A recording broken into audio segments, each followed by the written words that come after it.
Hello and welcome to this session with me. My name is Oluchi Imo, and I want to talk about lessons that I've learned with regards to running a cake business, growing, building a cake business.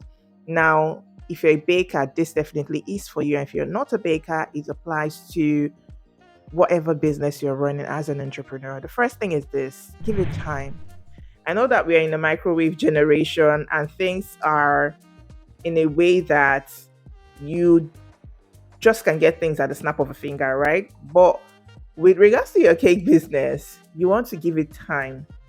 I'm in a phase currently where I'm understanding what it means to give it time. When I was starting my cake business in the beginning, I was just doing things, just flowing with emotions, just walking and just doing things and going. But having to restart my business in the United Kingdom is really showing me the true picture of what it means to give it time and what it means to say that growth takes time. So give it time. Whatever it is you're doing, you're starting your cake business, you're starting afresh, you've already started, you're growing, whatever you're doing, you are going to take time. Like it's going to take time. So just be patient. All you need to do is to stay and put in the work. Keep putting in the work.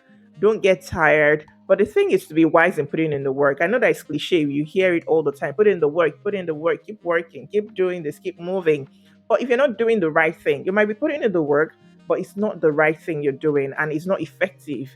It would be wise of you to re-strategize, to go back to the drawing board, to sit and pause. So you ask yourself, this thing I'm doing, why am I not getting results from it? Why am I not seeing results from it? Is it right? Is it the right method? Am I talking to the right audience? Is it the right approach I'm using? How often am I doing it? What's the frequency? How effective is this method of marketing? How good is this product? I keep doing this thing, but I'm not seeing results. What could be wrong? So it's important for you to be wise in your strategizing in whatever you're doing. So you're just putting in the work. Probably you're working and you're doing the wrong thing or using the wrong methods, or it's not just working for that audience. So you need to understand how to strategize and re-strategize if your strategies are not working. The second lesson I would say is to hack your mindset when it comes to investing in yourself, investing in your business. I'm going to use hack your mindset because I understand I've been in that place where I've been in a position to teach people. I've also been a student at different points in my caking journey. I've not even outgrown that. No, I'm still learning, paying for classes when I need to and learning. I just paid for a class yesterday, 2 days ago, and I'm still learning, if I'm not mistaken, and I'm still learning, I'm still growing because I want to be better than I am now. So I find that it's difficult. Sometimes we have unrealistic expectations when it comes to classes, or we have over expectations when it comes to classes, and we are not willing to just invest. We do not really understand what it takes to learn and to grow. So, hack your mindset is what I would say to help you basically. Hack your mindset. When you want to enroll for classes, don't be thinking or be fixated on the amount you're going to spend, the amount you're going to pay. Look, it's going to pinch your pocket at times. It's going to cost you something at times. Not even at times. If you're looking for a very good class, a quality class, except the person that is teaching wants to, is trying to maybe just make it affordable or something.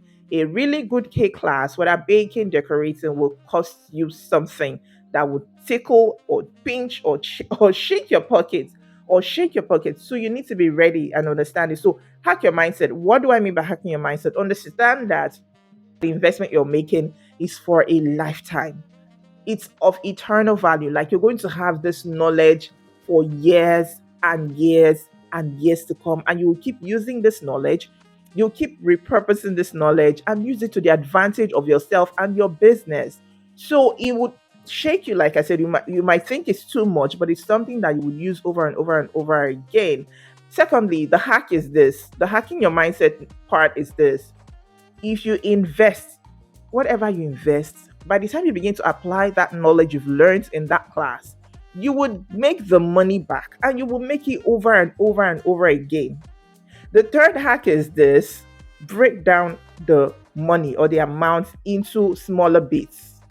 So it's easier for you if you know you do not have the funding or you feel it's too big an amount, break it down. By the time you break it down and probably do the payment in installments, you would be able to understand, or it will be easy, somewhat easy for you to make your payments and to get this class. So this is how to hack your mindset.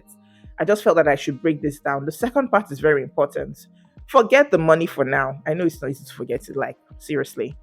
Don't forget the money, but don't be fixated or focused on it. I'm going to pay so much. It's so much. I cannot afford it and all of that. You would make the money over and over again. I'm done with that. The third thing is this: to block out the noise.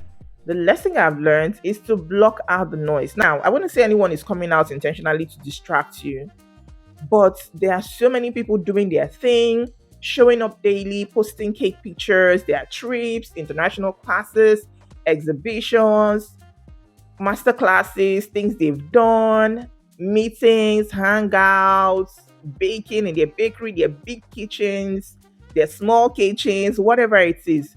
They are doing their thing. Don't keep looking right, left, front, center, up, down, round, and round, and you keep getting distracted. If you feel that you're going to be getting distracted, block out the noise. It's that easy. How do you block out the noise? Focus on yourself, focus on the journey, focus on the goal, focus on where you're going to, and block out the noise. Just keep doing your thing. I'm not saying you should not be inspired by other people. Be inspired by them. Celebrate with them. Celebrate their wins with them. Attend their events if you can. Attend their events. If they're having special events, you're invited. Attend their events. They have live sessions. Show up, do these things to show support for them. But in all of this, do not get distracted. Focus. I need you to just focus on your own journey, focus on your cake business, and look for ways to continuously improve your service, your product, yourself, your personal brand. Look for ways to continuously improve yourself. Now, the fourth lesson is this: practice what you learn with regards to cake branding. If you can afford to pay for a branding class, pay for a branding class, a cake structure, a branding class. And if you cannot, there are things that your eyes see on a daily. There are things that you see other people doing, other grown brands, top brands, what they're doing, how they're packaging their products, how they're presenting their products, how they are pushing their personal brand, how they're doing things. You can learn from them and begin to practice these things. When I started using ribbon on my cake boxes, I learned from my boss, Lizzie's Cakes and Crafts. I'd gone for her classes then. I don't know if I'd started going for her classes then, but I'd known her then, and then I was going to her bakery, her place, and I was seeing how she was using her boxes. Came with lovely yellow ribbons already. You know her. Is it yellow or gold? That's her color. Yeah, yellow. So it had this yellow, beautiful ribbons on it. And I was asking, I was curious, how did you go about this? How did you make it? And then she helps me with the contact of the guy that was doing the boxes at then. And that was how I started. Even before I got my branded ribbons, I got a plain pink ribbon. So my brand colors then, before I rebranded, were pink, orange, and white, I think. So I got the guy's number and contacted him, and he was making these boxes for me that came with pink and orange ribbons on it. So that's how we had the relationship that time until I evolved and rebranded my cake business, and I decided to go for branded ribbons. Now I just saw the vendor on the streets of Instagram and I reached out to her. So that was how I incorporated that into my business. And I started evolving and moving from there with my packaging, with other things that I do. So you learn online. Sometimes you do not have to go to any school. It's better to have a guide, to go to someone who knows what they're doing and who can teach you. But in other cases where you do not have the funds at the moment, you can learn online and begin to practice these things. It's not just knowing the knowledge, not just having the knowledge, but practicing as in applying them to your cake business, to your services, to your products, to your staffing, to your structure, to yourself as a business person and an entrepreneur and a baker. Apply these lessons you learned. That's what gives you an edge, and that's what helps you stand out from the rest. So keep applying. Don't just keep learning, packing, and piling knowledge upon knowledge upon knowledge upon knowledge upon knowledge, and you're not using this knowledge for anything. Keep practicing and keep applying these things to your business. Now, the fifth lesson I've learned is this in running I Bake Cake Signatures is less complaining, more consistency in putting in the efforts, more consistency in your branding, in your scaling, in your marketing, in your approach, in your presentation, in your pictures, your cake pictures. more consistency in content creation, content marketing, more consistency in your customers, the way you talk, your brand communication, and everything. So less complaining. I know that times are tough, things are hard, but it would be better if you channeled your energy towards consistent building of your cake business, consistent growing of your cake business. If you're complaining, sometimes it complaining doesn't change anything. I'm laughing because I said sometimes because I'm really trying to think of where you complain and then something radical would change in your cake business for the better. Instead of complaining, if you look at our bosses, our top bosses up there, you find that they complain, they might talk once in a while, but that's not where they're directing their energy or their focus towards.